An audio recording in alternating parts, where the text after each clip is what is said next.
Company के बाद आप सुनिए इन एसोसिएशन विद कुटुंब ऐप। अनेक ग्रुपों से पाइए छुटकारा, आपके संगठन का अपना ऐप कुटुंब ऐप। नेता नगरी के इस सत्र में बात होगी बजट पर।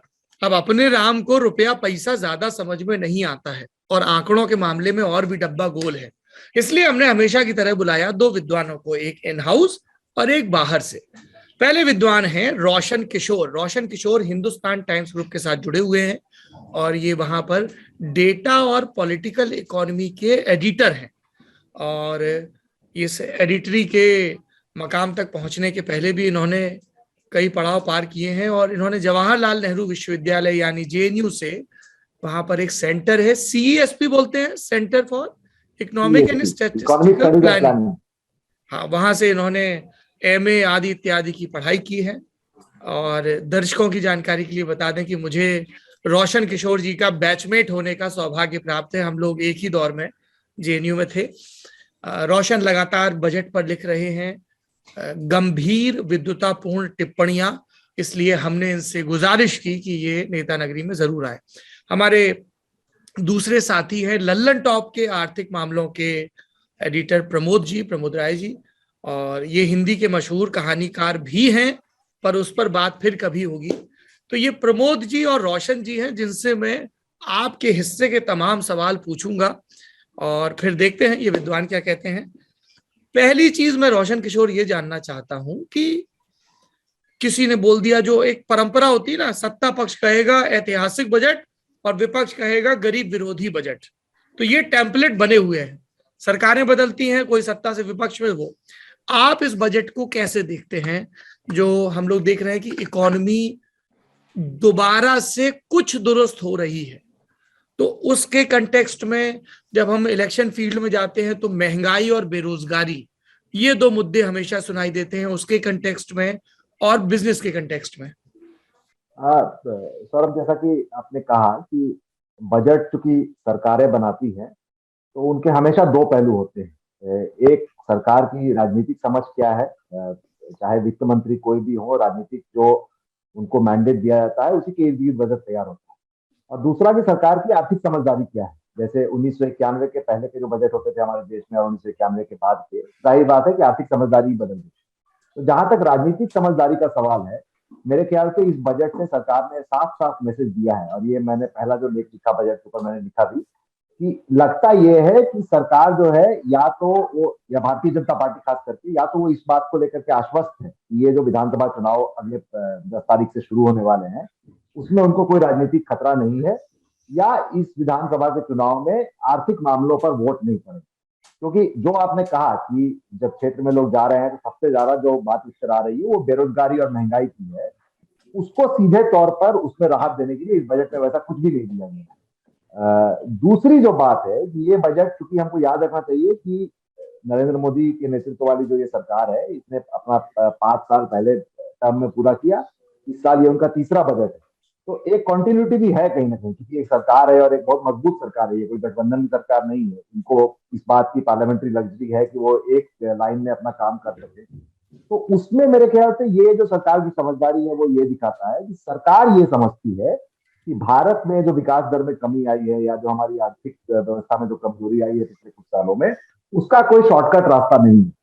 उसका लॉन्ग टर्म सोल्यूशन ये है कि हमारे देश में इंफ्रास्ट्रक्चर, हिंदी में जिसको आधारभूत ढांचा बोलते हैं, चाहे वो रेल हो, सड़क हो, हवाई अड्डे हो, पोर्ट्स हो, मल्टी मॉडल लॉजिस्टिक डिपोज हो, इनको पहले हमको बनाना होगा, और जो इन्वेस्टमेंट है या पूंजी है वो इनके बनने के साथ साथ हमारे देश में आएगी और उसके तहत ये विकास होगा। ये जो कि इस बजट में कहा भी गया है कि पहले जब भारत में जब मैंने प्री लिबरलाइजेशन या लिबरलाइजेशन के बाद भी जब प्लानिंग कमीशन का दौर था तो पंचवर्षीय योजनाएं बनती थी और उसी के इर्द गिर्द बजट वगैरह बनाया जाता था। इस बार वित्त मंत्री जी ने साफ तौर पर कहा है कि ये बजट जो है अगले 25 वर्ष की जो देश की जो दिशा है उसका नीति निर्धारण करेगा कहीं। तो पॉलिटिकली ये बजट जो दिखाता है कि सरकार बहुत कॉन्फिडेंट है, और इकोनॉमिकली सरकार ये कहना चाह रही है कि अब हम एक बहुत लॉन्ग टर्म प्लान के डायरेक्शन में जा रहे हैं। दो जो मोटी मोटी बातें इस बजट से निकल के आती है वो मेरे हिसाब से यही। अच्छा, इसीलिए बार बार अमृत काल और आजादी के 100 बरस उन सब की बात हो रही थी मेरे ख्याल से। रोशन, जब आप ये कह रहे थे तो आपका ज्यादा जोर जो पीएम गति शक्ति और उसमें उन्होंने कंबाइन किया है 7 चीजों को, उसकी तरफ था। जी, गतिशक्ति उसका एक बहुत बड़ा हिस्सा है। बजट के भाषण में भी वित्त मंत्री ने काफी जोर दिया, लेकिन मामला सिर्फ गतिशक्ति का नहीं है। जैसे हमारे देश में मतलब कोविड के बाद जो है देश में ऐतिहासिक जीडीपी का कॉन्ट्रैक्शन हुआ, 7.3% से हमारी जो जीडीपी है घट गई, लेकिन उसके पहले भी ग्रोथ रेट लगातार कम होते जा रही थी। 2017-18 से 19-20 तक देखेंगे तो अब जो नए रिवाइज आंकड़े आए हैं 19-20 में हमारे देश की जीडीपी ग्रोथ मात्र 3.7% रह गई। तो इससे पहले से भी इकोनॉमिस्ट के बीच में एक बहस थी कि आखिर जो अर्थव्यवस्था में मंदी आ रही है उसका कारण क्या है। तो एक जो बहस का धड़ा है जिससे मैं खुद भी निजी तौर पर ताल्लुक रखता हूं, उसका कहना था कि ये डिमांड साइड से ये कमजोरी आ रही है, क्योंकि पहले नोटबंदी हुई, फिर जीएसटी का रोल आउट हुआ, और जो असंगठित क्षेत्र है, जो छोटे व्यापारी हैं, जो इनफॉर्मल सेक्टर हमारे देश का है, उसके ऊपर कहीं ना कहीं इन नीतियों की मार पड़ी और उसकी आमदनी में, उसकी क्रय शक्ति में, उसकी मांग में कमजोरी आई, जिसके चलते अर्थव्यवस्था में कमजोरी आई।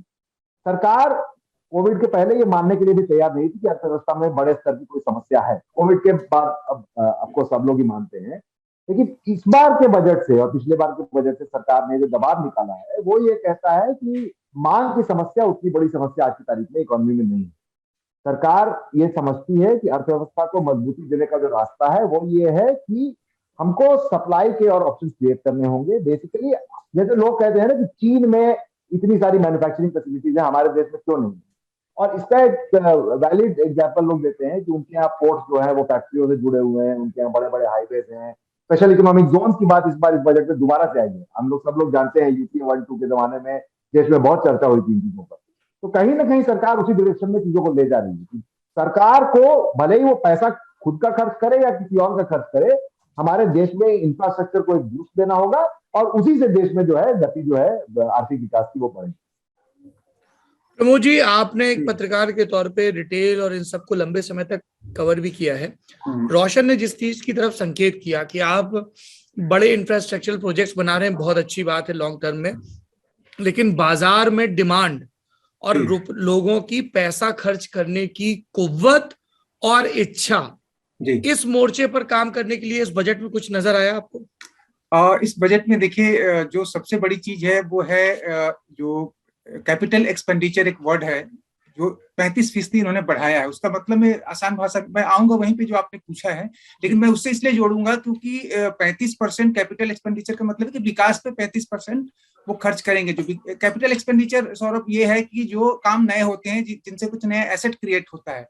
लेकिन आपको पता है किसी भी बजट का जो सबसे बड़ा हिस्सा होता है कंजम्पशन वाला, उसको रेवेन्यू एक्सपेंडिचर बोलते हैं, और उसी से सैलरी होती है, उसी से तमाम चीजें होती हैं। कंजम्पशन को लेकर के अभी जो इन्होंने जो कुछ भी किया है मुझे लग रहा है उससे बढ़ेगा। लेकिन जो आपने कहा कि डिमांड किस क्लास की बढ़ेगी, आपको मैं बताना चाहता हूँ कि इसमें मिडिल क्लास एक टर्म है, जिस टर्म को लेके जेटली जी ने पहला बजट पेश किया था वो मिडिल क्लास बजट कहलाता है। उसमें उन्होंने इनकम टैक्स को लेके काफी एग्जाम्पशन वगैरह दिए थे। पहला एग्जाम्पशन उन्होंने दिया था कि 2 लाख से बढ़ा के 2.5 लाख कर दिया था बेसिक एग्जाम्पशन लिमिट।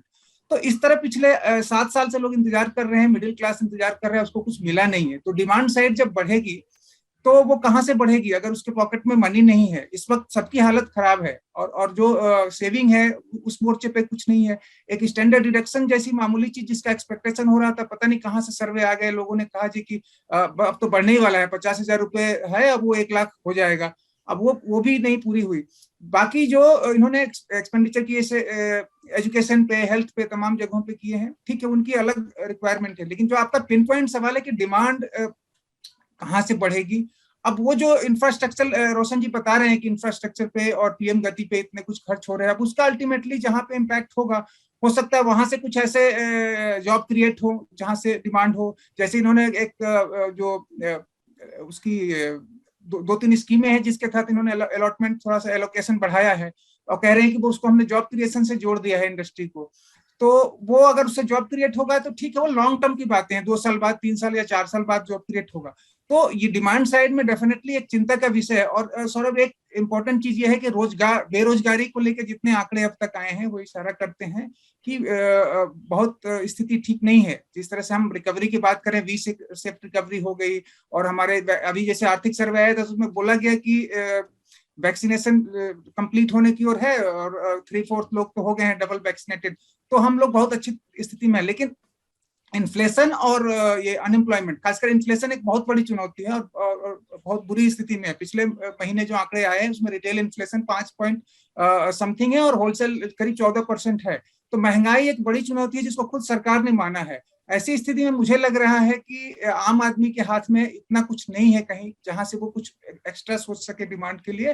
और अगर इंडस्ट्री लेवल पे कोई डिमांड बढ़ाने की कोई नौबत आती है तो लॉन्ग टर्म होगी, जैसा कि रोशन जी ने बताया कि ये स्कीमें हैं जहां पे उन्होंने सपने दिखाए हैं और इंफ्रास्ट्रक्चर और तमाम चीजों पे जो है कि डिजिटल प्रोजेक्ट पे वो है, तो वो लॉन्ग टर्म में हो सकता है 3 साल 4 साल 5 साल बाद है। अगर आज की स्थिति में अगर पूछेंगे मुझसे कि डिमांड लेवल पे क्या हुआ है, मुझे नहीं लगता कि अगले शॉर्ट टर्म में कहीं किसी आदमी के पास जो है, खास करके लोअर मिडिल क्लास और मिडिल क्लास के पास ऐसा कुछ है जिससे वो तुरंत वो रिटेल में कहीं पे डिमांड फूंक देगा। ये बताइए रोशन जी, ये नरेंद्र मोदी के बड़े वीडियो चलते हैं 2014 के पहले के, अखबार की कटिंग भी चलती हैं, टैक्स रिफॉर्म्स को लेके बातें भी बहुत होती हैं। आप दोनों लोग रात दिन उसी फील्ड की चीजें देखते समझते हैं। ये जो इनकम टैक्स हम लोग देते हैं, है ना, मिडिल क्लास के लिए सबसे बड़ी खबर यही होती थी, वो टीवी टकटकी लगाए 59वें मिनट पे 74वें मिनट पे कब बोलेंगे और कितनी छूट मिलेगी, और वो छूट नहीं मिल रही है। क्या इससे सरकार का बहुत ज्यादा रेवेन्यू लॉस हो जाएगा अगर वो 2.5 लाख 5 लाख की कैप या 10 लाख की कैप पे कुछ छूट और देंगे? क्योंकि मुझे तो बहुत सीधी सी चीज ये समझ में आती है, आप छूट दोगे, लोगों को लगेगा यार ज्यादा पैसा बच रहा है, तो वो ज्यादा खर्चा करेंगे और वही आपको मार्केट में चाहिए। रोशन। देखिए सर, टैक्स को लेकर के दो चीजें हैं जो मेरे ख्याल से हमको समझनी चाहिए। एक तो कि हमारे देश में, और ये बहुत दुर्भाग्यपूर्ण है, कि टैक्स पर अधिकतर जो बातचीत होती है वो इकोनॉमिक्स के एक बहुत बेसिक कंसेप्ट को जो है वो दरकिनार करके पड़ती है, जो इन्फ्लेशन का कंसेप्ट होता है। जैसे आपको मान लीजिए कि आज 100 रुपए मिलते हैं, और आपके जैसे बचपन में पिताजी दादाजी कहते थे ना कि हमारे जमाने में तो 100 रुपए में जो है घर में मतलब जो है होली का पूरा त्योहार मन जाता था, आज बच्चे 100 रुपए ऐसे ही खर्च कर देते। तो मुद्रास्फीति भी एक चीज होती है ना, चीजों के दाम बढ़ते हैं, तो 100 रुपए की जो वैल्यू आज से 20 साल पहले थी वो आज नहीं रहेगी, वो जाहिर बात। तो किसी देश में कम होती है, किसी देश में ज्यादा होती है। ज्यादातर जो अमीर देश है वहां कम होती है। जैसे अमेरिका में 5% इन्फ्लेशन हो गया तो बहुत बवाल कट रहा है आपकी तारीफ। हमारे यहाँ तो होते रहता है 8-10% भी हो जाता है कभी कभी। तो एक तो है कि ये जो मेरे ख्याल से एक इनबिल्ट मैकेनिज्म होना चाहिए कि स्टैंडर्ड डिडक्शन आपका जो है, या जितने लिमिट के बाद आप टैक्स के लिए एलिजिबल होते हैं, ऐसा होना चाहिए कि मतलब आइडियल स्थिति ये होगी कि इन सब चीजों को इन्फ्लेशन से एडजस्ट किया जाए। जैसे कि बार बार जो है जीएसटी के जब आंकड़े आते हैं तो कहा जाता है कि जीएसटी कलेक्शन जो है वो रिकॉर्ड हो गया, 1,40,000 करोड़ रुपया हो गया। 2017 का जो 1 लाख करोड़ रुपए का जो मानक था, जो जेटली जी ने उस समय कहा था, वो उसी मानक को आज नॉमिनल टर्म्स में अप्लाई करना मेरे ख्याल से गलत है। पहली चीज ये है, इसको हमको समझना चाहिए। तो ये जो लॉजिक है कि डिडक्शन वगैरह बढ़ाना चाहिए, ये उस स्थिति पर सही है। कितना सरकार को इससे नुकसान हो जाता है, अनफॉर्चुनेटली हम लोग ये बता पाने की स्थिति में नहीं है, क्योंकि इनकम टैक्स के जो यूनिट लेवल आंकड़े हैं इनको इस्तेमाल करके ये कैलकुलेशन किए जा सकते हैं कि कितने लोग जो है वो 2.5 लाख की इनकम वाले हैं। मोटा मोटी आंकड़े सरकार निकालती है 2-3 साल के बाद, लेकिन यूनिट लेवल पे आंकड़े उपलब्ध नहीं करवाए जाते हैं। इस तरीके का कोई भी ऑब्जेक्टिव कैलकुलेशन जो है वो मुश्किल है। तीसरी जो चीज आपने कही कि इनकम टैक्स में एग्जेम्पशन देने से या रिबेट देने से क्या खर्चा बहुत बढ़ता है, कुछ कुछ चीजों पर मेरे ख्याल से असर पड़ता है। जैसे यशवंत सिन्हा जब देश के वित्त मंत्री थे तो पहली बार के लिए सरकार बजट में ये प्रावधान लेकर आई थी कि घर बनाने के लिए अगर आप लोन लेते हैं तो उस पर जो इंटरेस्ट पेमेंट होगा आपको इनकम टैक्स एग्जेम्पशन मिलेगा उससे। तो उससे बहुत बड़ा बूस्ट मिला था हमारे देश में, मेरे ख्याल से कम घर खरीदने वाले लोगों को। आज भी कहा जाता है जब लोग नई नई नौकरी शुरू करते हैं तो लोग कहते हैं कि हाउसिंग लोन ले लो, इनकम टैक्स में रिबेट मिलेगी। तो उन सब चीजों का असर पड़ता है। लेकिन जहां तक जो लार्जर प्रॉब्लम है आज की तारीख में इकोनॉमी में डिमांड की, हमको याद रखना चाहिए कि हमारे देश में मोटा मोटी अगर आप बात करें तो 130 करोड़ के आसपास देश की जनसंख्या है। मोटा मोटी 40-45 करोड़ लोग इस देश में काम करते हैं, जिनको हम कहते हैं कि देश का यह वर्कफोर्स है या लेबर फोर्स।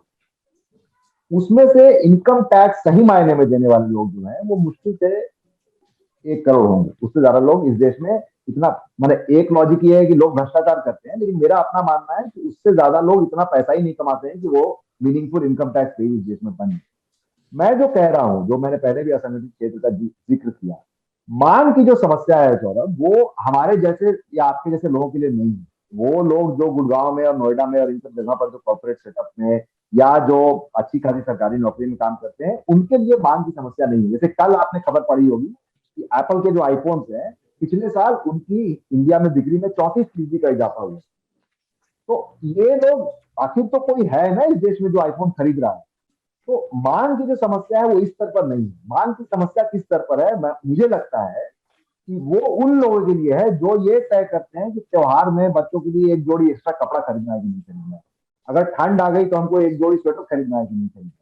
तो जो निचले तबके का जो इस देश में जो जो वर्कर है या जो उसका परिवार है, उनके लिए मांग की बहुत बड़ी समस्या है।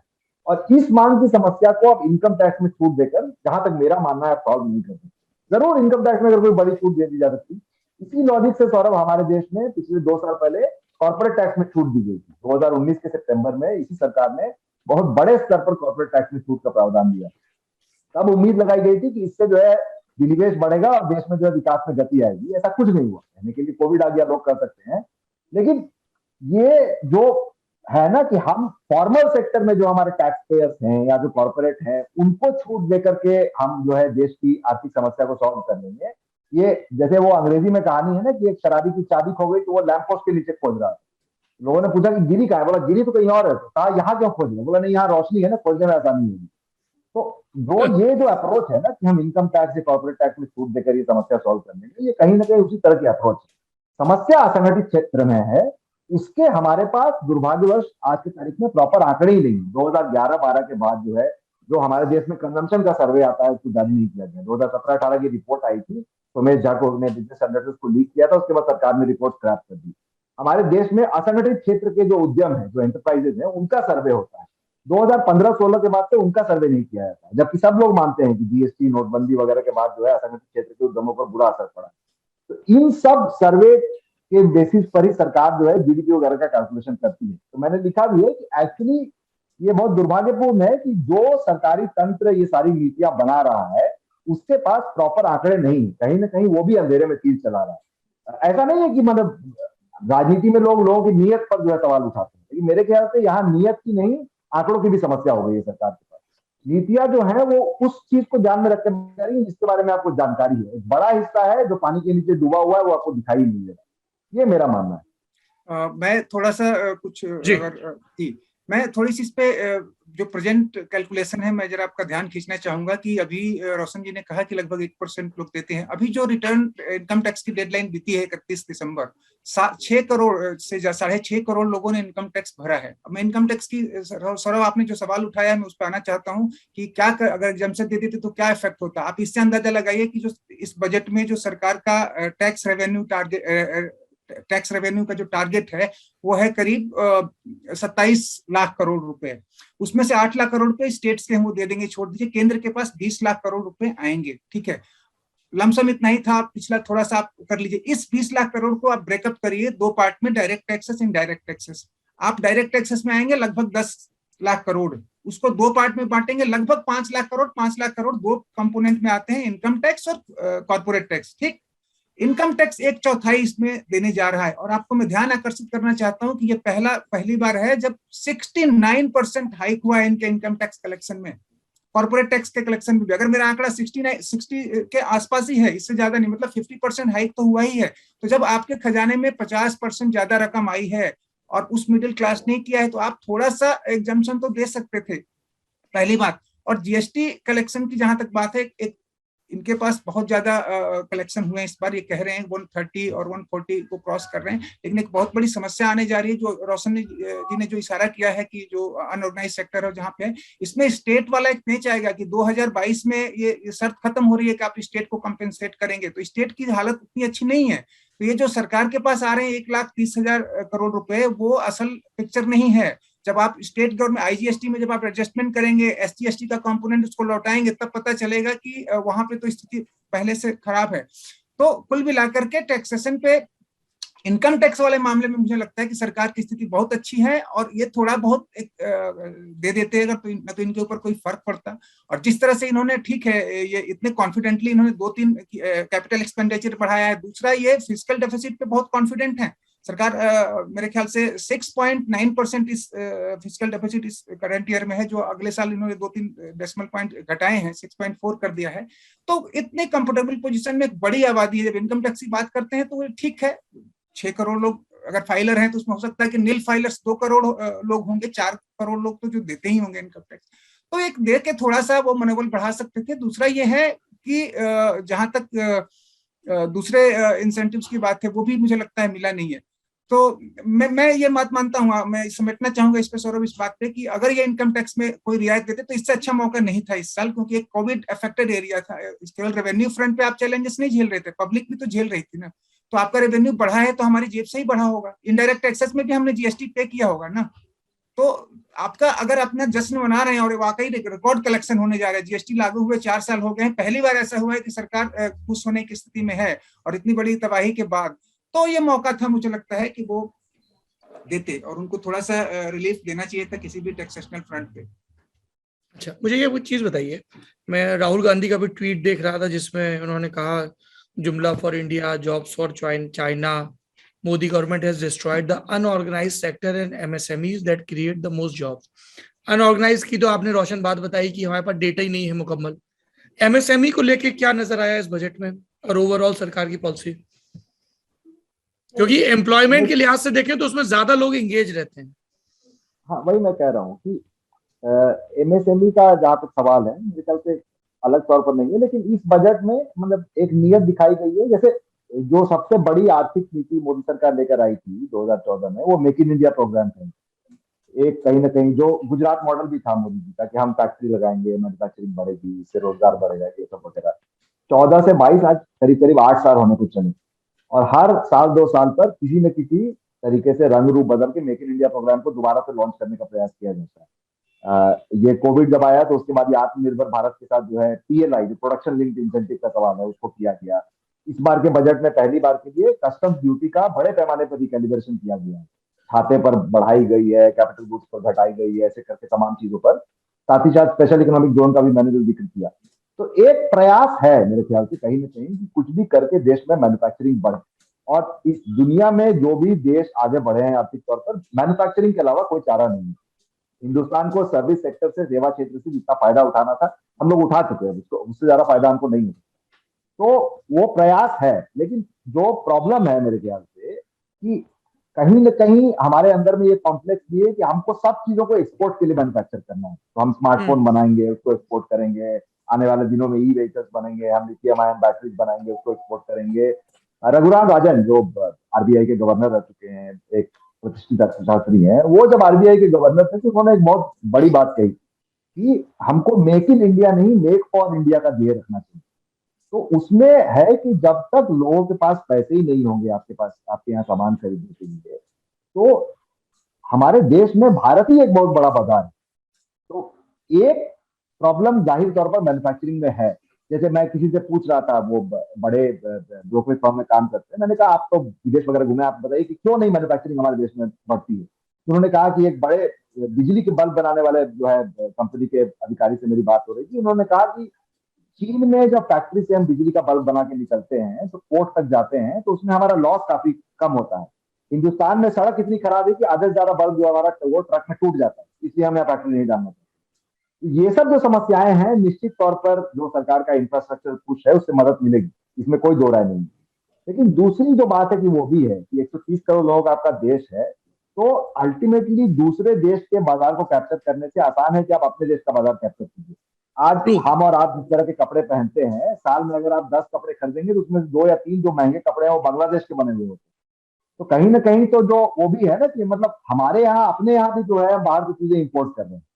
तो जब तक नीचे लोगों की आमदनी नहीं बढ़ेगी, चीन का जो एक एवरेज वर्कर है, वियतनाम का जो एवरेज वर्कर है, वो अच्छे स्नीकर्स जिनको स्पोर्ट्स शूज हम बोलते हैं, खरीदने की क्षमता रखता है। हमारे देश में कितने ऐसे जो काम करने वाले लोग हैं जो इस तरीके के जूते खरीदने की क्षमता रखते हैं। तो जब तक घरेलू डिमांड नहीं होगी, ये मैन्युफैक्चरिंग को पुश भी नहीं मिलेगा। और ये बहुत पुरानी डिबेट है हमारे देश में, मतलब आजादी के बाद से जो आर्थिक मॉडल रहा उसमें। तो मेरी जो निजी राय है वो ये है कि जैसे ही आपके यहाँ नीचे से जो है बढ़ेगी क्षमता खरीदने की, मैन्युफैक्चरिंग को अपने आप इस देश में पुश मिलेगा। अच्छा, एक चीज और बताइए, मैं जब एक आम आदमी का खर्चे का ग्राफ बनाता हूं तो 4 बड़े खर्चे मुझे उसके जीवन में नजर आते हैं, 5 है ना। एक बड़ा खर्चा होता है जब वो मकान खरीदता है या बनाता है, मकान, फ्लैट जो भी है। दूसरा, जब वो कोई बड़ी गाड़ी खरीदता है। तीसरा है उसकी बच्चों की शिक्षा, उसमें कई बार एक बड़ा अमाउंट खर्च होता है, खासतौर पे अब जो जोर है प्रोफेशनल डिग्री और इन सब चीज पे। चौथा, जब उसके घर में शादी होती है तब गोल्ड पे एक बड़ा खर्चा आता है। इन 4 सेक्टर्स में सबसे पहले मैं मकान पे बात करना चाहूंगा, किस तरह की रियायतें हैं, किस तरह का सेंटीमेंट है, क्योंकि उस एक चीज से कई कारोबार जुड़े हैं। सीमेंट सरिया से लेके इंटीरियर, फिर फ्रिज भी आएगा, फिर आदमी टीवी भी बदलेगा, तो वो पूरा कंज्यूमर मार्केट पूरा ड्रिवन है। उस पर किस तरह का रिफ्लेक्शन है रोशन? पहले तो ये है, मतलब मैंने, आप गलत बोल रहे हैं ऐसा नहीं है, लेकिन जैसे हमारे देश में जो कंज्यूमर प्राइस इंडेक्स बोलते हैं, जो मुद्रास्फीति जिससे हम नापते हैं, तो वो कंज्यूमर प्राइस इंडेक्स जो है वो कैसे बनता है, वो बेसिकली हम एज्यूम करते हैं आंकड़ों के आधार पर कि हमारे देश में जो एक एवरेज हाउस होल्ड है, जो आपने कहा कि एक आम परिवार है, उसका कंजम्पशन बास्केट क्या है। उस कंज्यूमर प्राइस बास्केट में जो लेटेस्ट नंबर है वो 2011-12 के हैं हमारे पास, 40% हिस्सा इस देश में एक एवरेज हाउस होल्ड जो है वो अपनी आमदनी का खाने पर खर्च करता है। तो हमारे आपके जैसे लोग जो है वो बहुत ऊपर है पिरामिड में, मतलब गाड़ी और ये सब चीजों पर जो हम बात कर रहे हैं, 40% हिस्सा वो सिर्फ खाने पर खर्च करता है। उस हिसाब से सबसे, और आप मतलब आप ये सोच कर देखिए कि सरकार जो है, ये जो प्रधानमंत्री गरीब कल्याण योजना थी, कोविड के बाद से अभी तक योजना चल रही है, मेरे ख्याल से सरकार ये दावा कर रही थी कि 80 करोड़ लोगों को इस देश में सरकार जो है हर महीने 5 किलो मुफ्त अनाज दे रही थी। आप कल्पना करके देखिए कि जिस देश में 80 करोड़ लोगों को 5 किलो गेहूं या चावल देना पड़े, मतलब उनकी क्रय शक्ति या उनकी आमदनी क्या होगी। मतलब हमको और आपको कोई बोले कि जाके ले लो, तो हम लेने भी नहीं जाएंगे ना। अगर लोग ले रहे थे इतना अनाज जाकर के, तो हमारे देश में जो एक ओवरवेलमिंग मेजोरिटी है उसकी क्रय शक्ति बहुत कम है। तो उसको बिना बढ़ाए हुए जो ऊपर का, मेरे ख्याल से जो 10% या 20% का तबका है हमारे देश में, वो ठीक ठाक चल रहा है। थोड़ा बहुत विकास करने से थोड़ा और दौड़ने लगेगा, लेकिन उससे पूरे देश को खींचने का जो मामला है वो नहीं है। अब आपका सवाल जो है सोने का या घर का, ये जो है, तो घर वगैरह के मामले में मेरे ख्याल से आने वाले दिनों में कठिनाई बढ़ेगी। एक तो अब जैसे जैसे समय गुजरेगा, अभी 8 तारीख को मेरे ख्याल से रिजर्व बैंक की मॉनिटरी पॉलिसी कमेटी की मीटिंग है, इंटरेस्ट रेट अब बढ़ने शुरू हो जाएंगे देश में। तो एक जो अट्रैक्शन बीच में आया था कोविड के समय लोगों को कि यार इंटरेस्ट रेट होम लोन का बहुत कम हो गया है, घर खरीदना है खरीदो, इंटरेस्ट रेट लॉक इन कर लो, वो मेरे ख्याल से अब धीरे धीरे कम होता जाएगा, क्योंकि इंटरेस्ट रेट बढ़ेंगे। दूसरा जो सरिया है या सीमेंट है या इन सब चीजों के जो दाम है, वो इंटरनेशनल मार्केट का कमोडिटी इन्फ्लेशन बहुत तेजी से बढ़ रहा है, इनके दाम बहुत तेजी से बढ़े। घर में अभी मैंने हाल में कुछ फर्नीचर बनवाया, कोई भी आप इस तरीके का कोई जो बड़े इंडस्ट्रियल प्रोडक्ट का काम अगर आप करवाने जाएंगे, तो आपको एक्चुअली मुद्रास्फीति समझ में आ जाएगी, चीजें बहुत महंगी हो गई। खाना उतना महंगा नहीं हुआ है, लेकिन स्टील है, सीमेंट है, या यूरिया जैसी चीजें, ये चीजें काफी महंगी हो गई। तो इन्फ्लेशन से भी कहीं ना कहीं मेरे ख्याल से लोगों को, मतलब लोग थोड़ी सी हिम्मत हारेंगे। टेलीविजन वगैरह का जो क्या है, वो कस्टम ड्यूटी में क्या चेंजेस हुए हैं उसको मेरे ख्याल से ध्यान से लगे देखना पड़ेगा। जैसे मोबाइल फोन, आज की तारीख में तो मोबाइल फोन भी, मतलब एक जो अपर मिडिल क्लास परिवार है उसके यहाँ लोग साल में मेरे ख्याल से 1-1.25 लाख का तो मोबाइल फोन खरीद लेते हैं। मॉडल इधर उधर का 3-4 लोगों का परिवार है, तो उसमें बहुत सारे चेंजेस किए गए हैं। जो कैमरा लेंस जो उनकी ड्यूटी घटाई गई है, किसी चीज की बढ़ाई गई है, तो उसका मतलब थोड़ी गहराई में जाके देखना पड़ेगा कि एग्जैक्टली क्या होता है। लेकिन बाहर जो सप्लाई चेन डिसरप्शन चल रहा है आज भी इंटरनेशनल मार्केट में, लगातार कभी एक वेव आती है, कभी दूसरी वेव आती है, उसके चलते इन सब चीजों के दाम काफी बढ़ गए हैं। गाड़ी जैसे चिप नहीं आ रही है, आप आज गाड़ी खरीदने जाइए तो एक तो दाम वेटिंग पे चल रहे हैं। बोलेंगे भाई साहब आप 6 महीने बाद आइए, 6 महीने बाद गाड़ी खरीदेंगे तो आपको प्लान ही ड्रॉप कर देंगे ना। तो उस सेगमेंट के डिमांड को, जो आपका सवाल था, मेरे ख्याल से मार्केट में इतना डिसरप्शन है कि वो बहुत तेजी से नहीं बढ़े।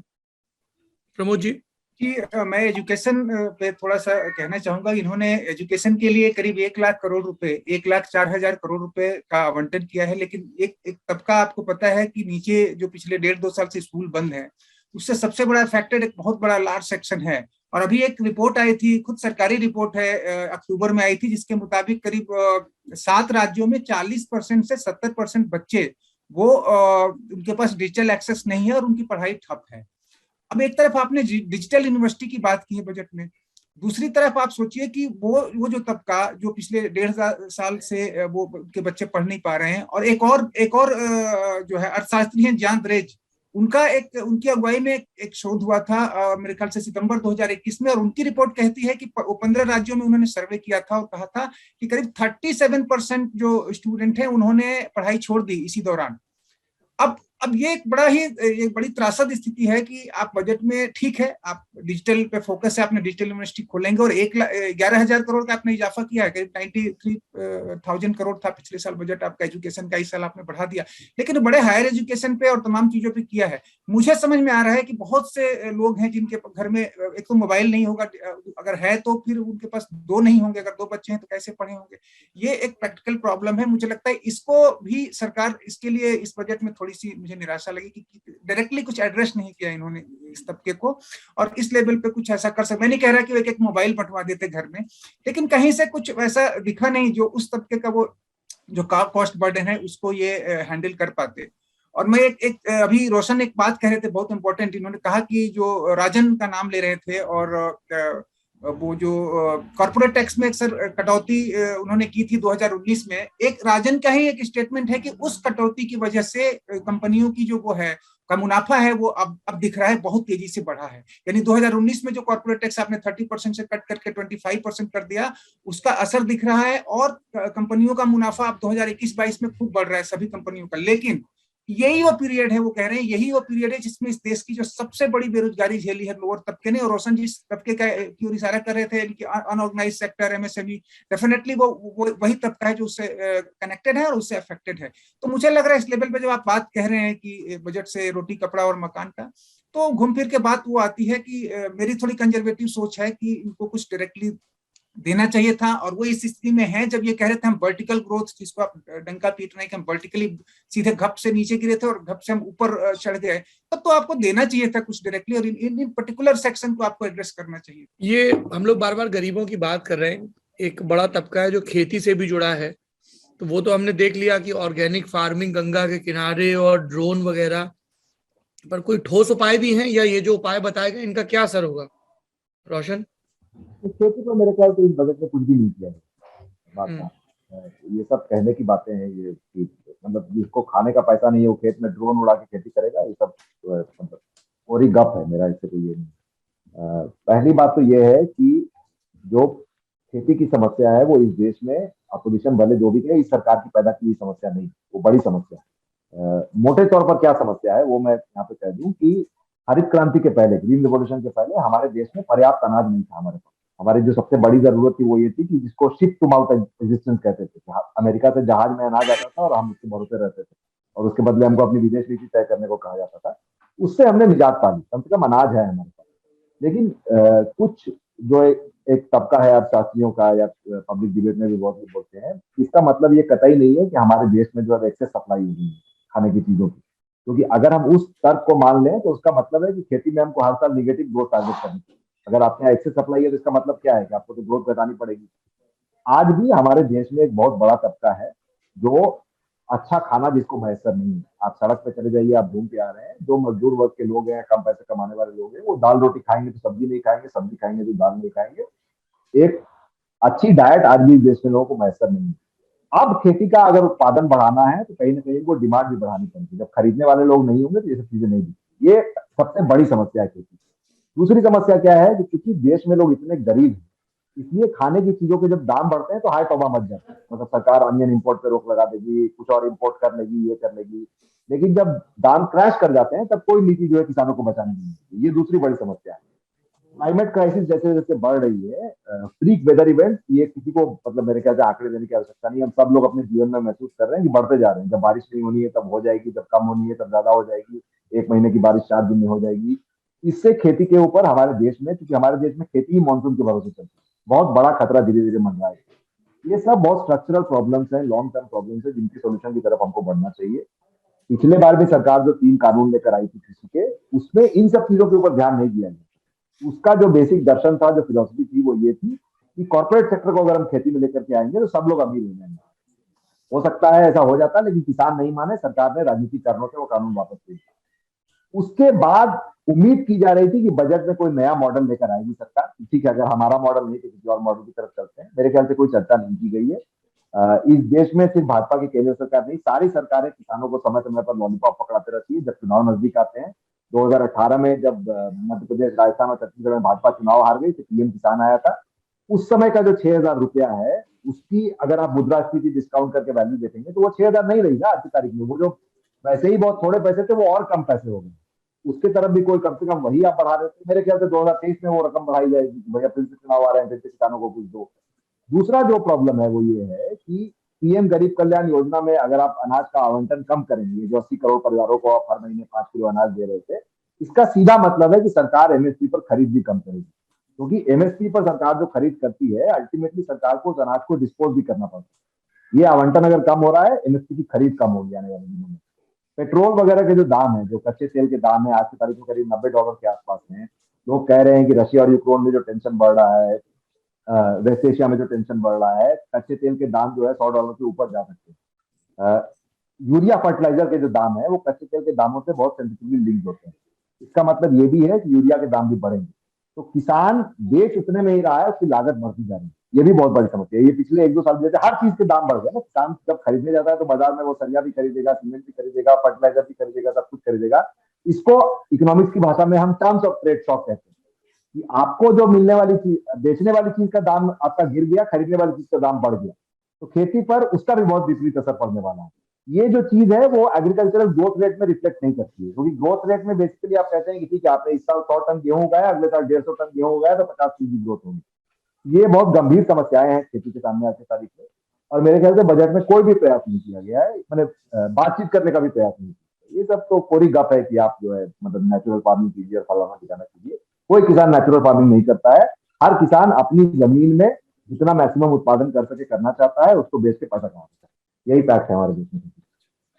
एक चीज जो एमएसएमई से भी जुड़ी है, एग्रीकल्चर से भी जुड़ी है, जब ये सरकार आई थी पहले टर्म में तो बड़े जोर शोर से स्किल इंडिया पे बात हुई थी कि साहब सिर्फ ऐसे ग्रेजुएट्स की भीड़ नहीं लगानी। अभी हमने देखा जब ये रेलवे के नॉन टेक्निकल वाले नतीजे आए तब एकदम से भीड़, और में ज्यादातर लोग कह रहे थे बताइए हम ग्रेजुएट हैं और बेरोजगार हैं, क्योंकि इस देश में ये भी साहब हमने बीए कर लिया तो हम नौकरी के लिए अहर्ता हो गई।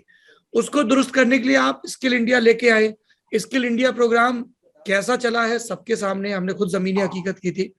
तो उस मोर्चे पर क्या नजर आ रहा है? शिक्षा के मोर्चे पर एक डिजिटल यूनिवर्सिटी देख लिया गया, पर उससे इतर जो ड्रॉप आउट इतना बढ़ा है, सरकारी में रजिस्ट्रेशन बढ़ा है तो उसका खर्चा, उस पर क्या है? प्रमोद जी आप बताइए, फिर रोशन पास चलेंगे। शिक्षा के क्षेत्र में बजट ने क्या किया? देखिए, शिक्षा के क्षेत्र में इन्होंने एलोकेशन दिखाया कि भाई हम 11,000 करोड़ रुपए ज्यादा दे रहे हैं, यानी कि जो 93,000 करोड़ रुपए पिछले साल का बजट था उसको बढ़ा के 1,04,000 करोड़ रुपए हम एजुकेशन एलोकेशन के रूप में दे रहे हैं।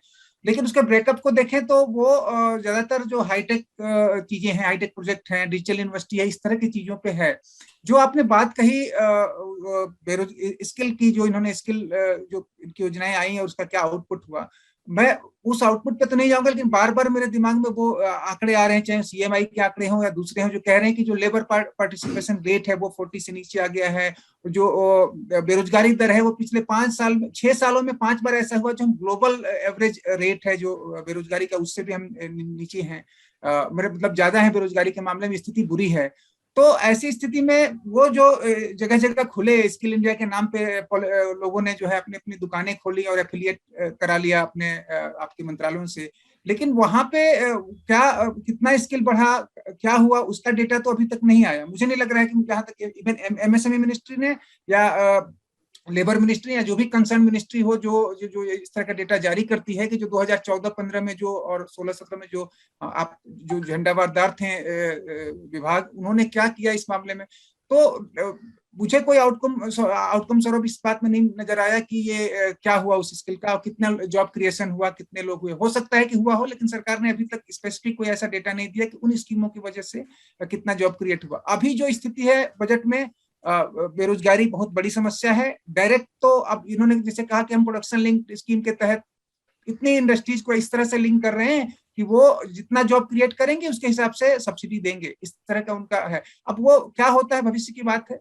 लेकिन अभी मुझे ऐसा कुछ स्किल को लेकर नजर नहीं आया कि कुछ दे रहे हैं। रोशन शायद विदेशी यूनिवर्सिटी के बढ़िया बढ़िया कैंपस बनेंगे, सब तो कुछ इतना कुछ है, आप लोग देख नहीं रहे। बताइए रोशन किशोर, शिक्षा के मामले में बजट कहाँ खड़ा है? देखिए, जैसा कि है मतलब हमारे देश में शिक्षा का अमूमन क्या स्तर है, ये बात किसी से छुपी भी नहीं। मतलब कहने के लिए जब पीएचडी डिग्री होल्डर जो है चपरासी और माली की नौकरी के लिए एप्लीकेशन देते हैं, तो साफ है ना कि उनको खुद भी पता है कि हमारी क्या मतलब हमारा क्या स्किल सेट है। ऐसा नहीं है कि हमारे देश में इंस्टीट्यूशन ऑफ एक्सीलेंस नहीं है। पहले सिर्फ सरकारी क्षेत्र में होते थे, प्राइवेट यूनिवर्सिटीज भी हैं। आप ये दिल्ली के इर्द गिर्द जो यूनिवर्सिटीज बन के निकली हैं, चाहे वो शिवनाडर है, अशोका है, ओपी जिंदल है, इन यूनिवर्सिटीज में मुझे लगता है कि जो विदेश की अच्छी यूनिवर्सिटीज में जिस तरह की पढ़ाई लिखाई होती है, उस तरह की पढ़ाई लिखाई होती है। सवाल है कि पैसे कितने देने पड़ते हैं। अगर 10 लाख रुपए आपको एक साल का बीए का कोर्स करने के लिए फीस देने पड़ेंगे, तो कितने लोगों की क्षमता है इस देश में कि वो उस तरीके की फीस दे पाए। मामला वो है। दूसरी बात है कि देखिए, ये सब चीजें पहली बार के लिए सरकार के ध्यान में है, ऐसा नहीं है। हमारे देश में हमारी और आपकी जो पीढ़ी है सौरभ, उसमें हमारे अगर 10 मैंने क्लासमेट थे स्कूल में, तो उनमें से 8 प्राइवेट यूनिवर्सिटीज में इंजीनियरिंग की डिग्री करके आज कहीं ना कहीं आईटी सेक्टर में लगे हुए हैं। सब अच्छे पैसे कमा रहे हैं, सबका घर परिवार चल रहा है। और ऐसा नहीं है कि जो आईआईटी में गए उनको ही नौकरी मिली, कहीं भी कर्नाटक में चले गए, महाराष्ट्र में चले गए, पैसे कमा रहे हैं। उस समय उस स्किल सेट की डिमांड थी।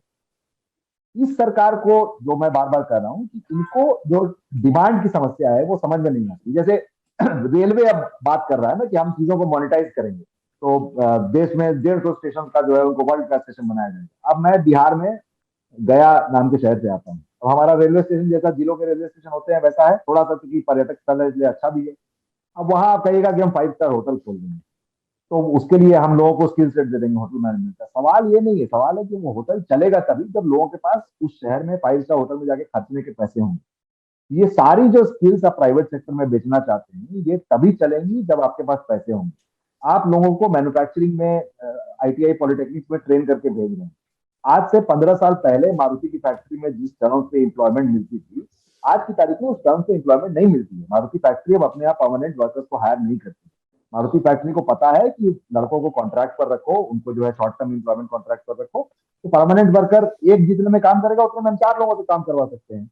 ये सब चीजें लगातार बदल रही है। अब अगर आपको स्कूटर पर जोमेटो का खाना ही पहुंचाना है, दोपहर से सब्जियां ही पहुंचानी है, तो इसके लिए दुनिया में आपको कौन सा स्किल सेट चाहिए? हमारे देश में तो यही नौकरियां जनरेट हो रही है, और तो कोई नौकरी मुझे नहीं लगता है कि पिछले 4-5 सालों में जनरेट हो रही है।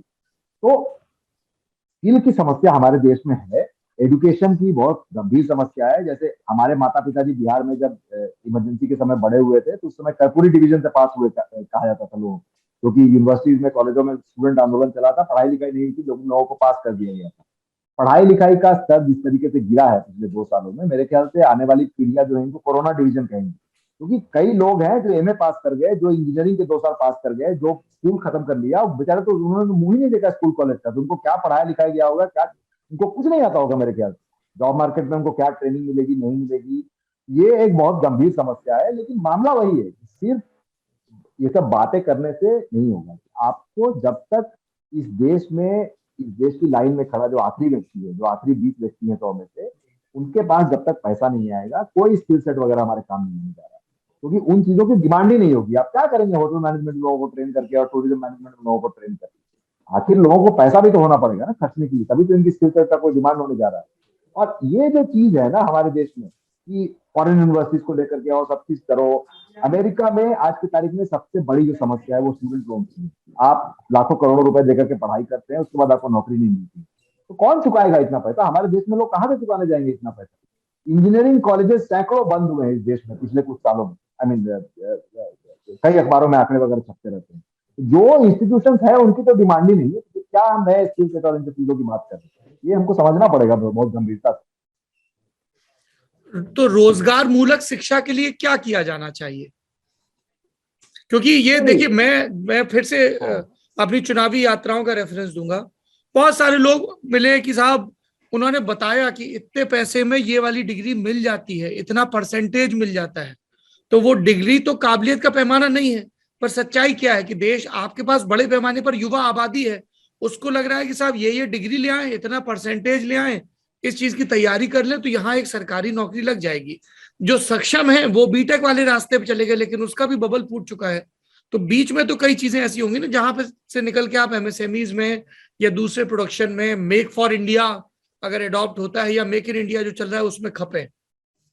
इसको देखिए, मेरी ये बहुत कठिन सवाल है। इसका जवाब मेरे ख्याल से, अगर मतलब हम तो फिर भी पत्रकार हैं, लेकिन कोई बड़ा अर्थशास्त्री भी दावा करे कि इसका फुल प्रूफ जवाब हमारे पास है तो बहुत मुश्किल होगा। 2-3 चीजों को लेकर के मेरी समझदारी है। पहला ये कि हमको ईमानदारी से ये मानना पड़ेगा, हर राजनीतिक दल को ये मानना पड़ेगा कि सरकारी नौकरियां जिस तरीके की पहले होती थी अब नहीं होंगी। अब रेलवे में सिग्नलिंग जब ऑटोमेटिक हो जाएगी तो पहले अगर 4 लाइनमैन लगते थे या सिग्नल मैन लगते थे तो अब शायद एक ही लगेगा, वो नौकरियां घटेंगी। धीरे धीरे हमको मानना पड़ेगा कि जो कमर्शियल सेक्टर है उसमें से सरकार विड्रॉ कर रही है, हमको अच्छा लगे बुरा लगे ये फैक्ट है। और यूपीए की सरकार ने भी ये प्रयास किया था, एनडीए की सरकार भी ये प्रयास कर रही है। सरकारी बैंकों का प्राइवेटाइजेशन हो या नहीं हो, लेकिन नौकरियां वहां भी कम नहीं, उनको भी आखिरकार प्राइवेट बैंकों के साथ कम्पीट करना है।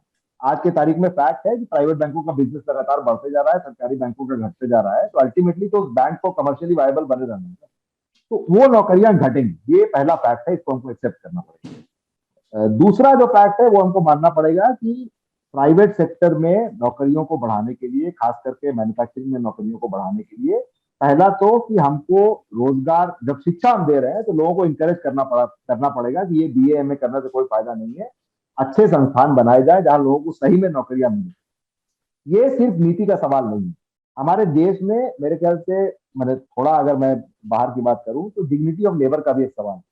हाँ, वही आदमी अगर जो है वर्कशॉप में जाके काम करेगा उसको हे दृष्टि से देखा जाएगा, वही आदमी सरकारी दफ्तर में भले ही वो जो है मतलब वो मैंने बड़े अधिकारी के बाहर वो मतलब कुर्सी पर ही क्यों नहीं, स्टूल पर ही क्यों नहीं बैठा होगा, उसको सम्मान की दृष्टि से देखा जाएगा। ये कहीं ना कहीं एक सामाजिक समस्या भी है। हमारे देश में आज भी लोगों की सामाजिक स्तर को, उनको कितना जो है प्रतिष्ठा देनी है, समाज में नहीं देनी है, इन सब चीजों को, नौकरी वगैरह की सुरक्षा की चीजें हैं वो मैं मानता हूँ, लेकिन डिग्निटी ऑफ लेबर का भी सवाल है। तो जो समाज डिग्निटी ऑफ लेबर को एक्सेप्ट नहीं करना चाहता है वो समाज इसके लिए अभिशप्त रहेगा, हमेशा सब लोगों को वैसी नौकरी नहीं मिलेगी। तीसरा जो सवाल है मेरे ख्याल से वो हमको समझना पड़ेगा कि देखिए गौरव, हमारे देश में आज भी गांव से बहुत बड़ी मात्रा में पैसा शहर में आता है। बच्चे को पढ़ाना है, शहर पैसा भेजो, घर में डिलीवरी होगी, शहर पैसा भेजो, शादी के लिए कपड़ा खरीदना है, शहर पैसा भेजो, तबीयत खराब हो गई, शहर पैसा भेजो।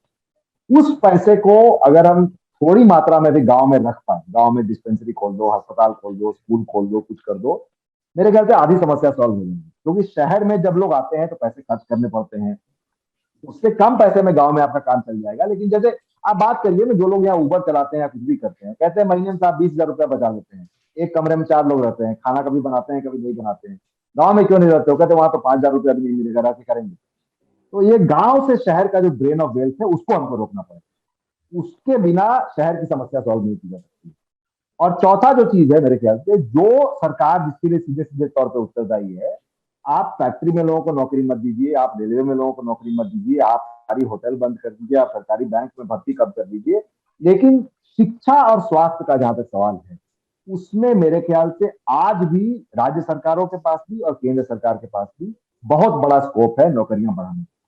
आप शिक्षक भर्ती कीजिए, हमको आज भी पता है देश के आधे से ज्यादा सरकारी स्कूल जो गांव में चलते हैं वहां 2 से 3 शिक्षक होते हैं, वो सब एब्सेंटिज्म वगैरह की बात मैं नहीं कर रहा हूँ, लेकिन शिक्षक नहीं है। मेरे पिताजी बिहार में यूनिवर्सिटी में पढ़ाते हैं, इसके पहले वो कॉलेज में थे, वहां 3 प्रोफेसर मिल करके इंटरमीडिएट से लेकर के एमए तक की क्लास लेते थे। तो कोई प्रोफेसर अगर ईमानदारी से पढ़ाने जाए 1,000 बच्चों को तो वो पागल हो जाएगा। मैं और आप जेएनयू से पढ़े, हम जानते हैं वहाँ टीचर स्टूडेंट रेशियो क्या है अच्छी पढ़ाई करने के लिए।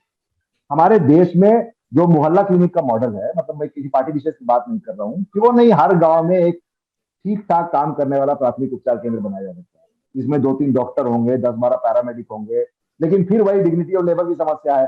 गांव से महिला जैसे ही पैरामेडिक सेंटर में जाकर के सिस्टर बनेगी तो आधे गांव वाले तो उसका बहिष्कार कर देंगे कि ये तो फलानी तो जो है नर्स हो गई है, तो छोटे जात का काम है, और ये है फलाना है ठिकाना है।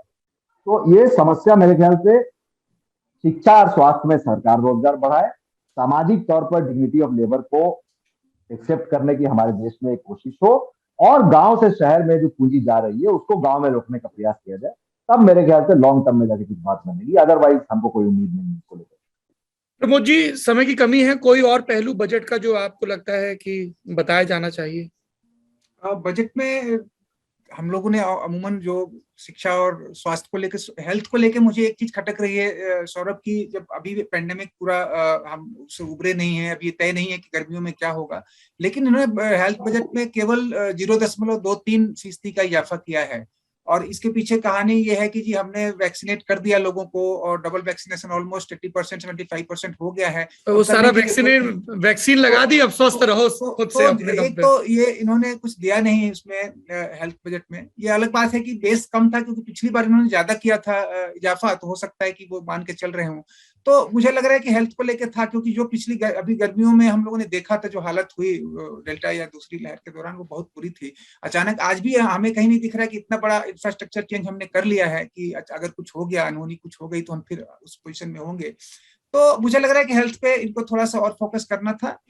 इन्होंने, रोशन ने कई ऐसी चीजें की हैं, मुझे लगता है कि बातें कहीं पूर्ण सहमत हूँ उससे। और बेरोजगारी को लेके एक जरूर कहूंगा कि जब ये फिनटेक की बात कर रहे हैं, सर्विसेज की बात कर रहे हैं, इंफ्रास्ट्रक्चर की बात कर रहे हैं, उसमें उसकी जो कीमत है वो बहुत बुरी है सौरभ। उसकी कीमत ये है कि ये भी कह रहे हैं बजट में, ये भी कहीं जिक्र होगा, अगर नहीं है तो उसके डिटेल्स में होगा कि ये लेबर लॉज को, जब 2-3 दर्जन लेबर लॉज को 4 कोड में बदलने जा रहे हैं, उसमें एक बहुत भयावह स्थिति ये भी है, हायर एंड फायर। ये सर्विस, ये जो आएगी ग्रोथ जो आएगी वो उस कीमत पे ही आएगी। और तो ये है कि जब सुधारों के नाम पे कई चीजें हैं जो हमारी बेरोजगारी की समस्या है उसको सॉर्ट आउट करने, टैकल करने की बजाय हो सकता है आगे चल के उसे और गंभीर करें।